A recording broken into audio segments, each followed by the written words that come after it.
Баршаларыңызға сәлем. Бүгін сіздерге фотобокстың кадрын жасау жолын көрсететін боламын. Дәл осындай қызықты видеолар апта сайын шығып тұрсын десеңіздер, менің каналыма тіркеліп, лайк басып, комментарий қалдырыңыздар. Жұмысты бастамастан алдын дәл осылай папкаға өздеріңізге қажетті суреттерді жинақтап аласыздар. Ал сіздерге осы пустой кадрды описание бөліміне сақтап қоятын боламын. Сол жерден өздеріңізге жүктеп ала аласыздар. Келесі жұмысымыз дизайн бөліміндегі размер слайда деген бөлікті таңдап, өзіңізге қажетті A4 форматындағы бөлікті таңдап аласыз.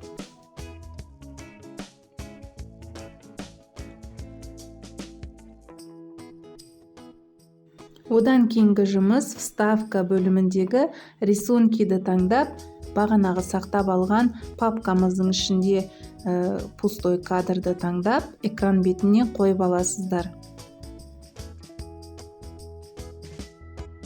Осы кадрдың әр бөлігіне өзімізге қажетті фотолардың барлығын осылай дәлдеп қойып шығамыз. Кезекпе-кезек өзіміздің суреттерімізді қара шетіне дәлдей отырып, суреттердің барлығын қоясыздар.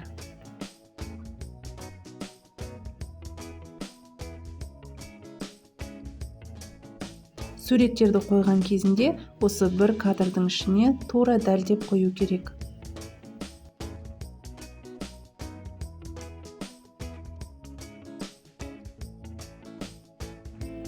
Соңғы суретке дейін осылай барлығын бір келкі етіп қоясыздар.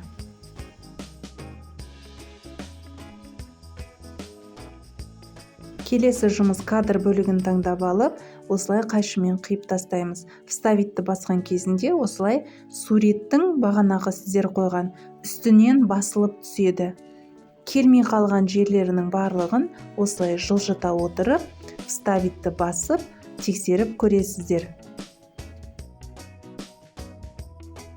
Осылай толық жұмыс біткеннен кейін сохранить как деп рабочий столға өзіңіздің жаңағы жасаған жұмысыңыздың атауын теріп, тип файла деген жерге JPEG форматын таңдап, өзіңізге сақтап аласыз. Жасаған жұмыстарыңызды рабочий столдан ашып тексеріп көресіздер. Видео ұнаса, лайк басып, комментарий қалдырып, каналыма тіркеліп өтіңіздер.